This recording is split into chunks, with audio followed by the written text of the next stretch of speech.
ছেলেরা আমার, দেখতে দেখতে জীবন শেষ হয়ে যাবে। দোস্ত আমার, আল্লাহকুমুত তাকাসুর হাত্তা জুরতুমুল মাকাবির। আল্লাহ বলে, হায় বান্দা, দুনিয়া বাড়ানোর নেশা তোমাদেরকে ডুবাইয়া দিল, আখেরাত খুলাইয়া দিল। এরই মাঝে একদিন কবরস্থানেই পৌঁছে গেলাম। হাত্তা জুরতুমুল মাকাবির, একদিন কবরস্থানেই পৌঁছে গেল। এ খাটের বানানি শেষ হয়েছে না, তুমি কবরে।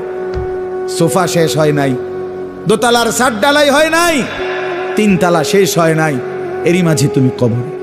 কত স্বপ্ন, কত পরিকল্পনা, বাড়ি গাড়ি নারী সব রেখে একদিন অমীমাংসিত রেখা, অপূর্ণ রেখেই তুমি একদিন কবরে চলে আসবা। অথচ আখেরাতের কিছুই করলা না, দুনিয়াও শেষ করতে পারলা না। আহা বান্দা, করলাটা কি? আহা বন্ধু, কি করলা? কি করলা? ছেলেরা বলো, এত নারী দেখা কি হবে শেষ পর্যন্ত? ভাইয়া, সারাদিন তোমরা যারা নারী, ছবি, মোবাইল, অশ্লীল দৃশ্য দেখে, শেষ পর্যন্ত কখন থামবা? প্রিয় ভাই আমার, কোন দিন থামবা? কোন দিন থামবা? তোমার কি কোনোদিন রাত ভোর হবে না? তোমার কি যৌবন শেষ হবে না?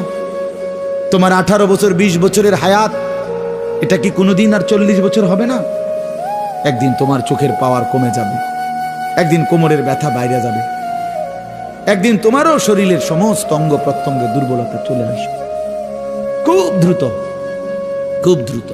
আল্লাহ তাআলা বলেন, সুম্মা নুখরিজুকুম তিফ ওয়া নুকিররু ফিল আরহামি মা নাশাউ ইলা আজালিম মুসাম্মা। আমি মায়ের পেটে সন্তানকে একটি নির্দিষ্ট সময় পর্যন্ত রাখি। সুম্মা নুখরিজুকুম তিফলান, অতঃপর আমি আল্লাহ শিশু, এক বাচ্চা হিসাবে মায়ের পেট থেকে বের করে আনি। এরপরে সুম্মা লিতাবলুগু আশুদ্দাকুম, এরপরে সেই বাচ্চাটা তোমরা ধীরে ধীরে শক্তি সামর্থ্যবান হতে থাকো, মানে আস্তে আস্তে কিশোর, তরুণ, যুবক হইতে থাকে। এ হইতে হইতে আগাইতে আগাইতে এর মধ্যে আমি আরো 2টা কাজ করি। আল্লাহ বলেন, একটা হলো অমিনকুম মান ইউতাওয়াফা বিকাবলু, আমি এরই মাঝে অনেককে এই কিশোর, তরুণ, যৌবন হতে হতে দেই। আর অমিনকুম মান ইউরাদ্দু ইলা আরদালিল উমর, আর কাউকে কাউকে আমি একেবারে চূড়ান্ত বৃদ্ধ বয়সে পৌঁছাই। কিন্তু সবাইকে সমান তালে বুড়া বানাই না। তাহলে যদিও হায়াত 60 মনে করো, সবার তো 60 না প্রিয় বন্ধু, সবার তো 60 না।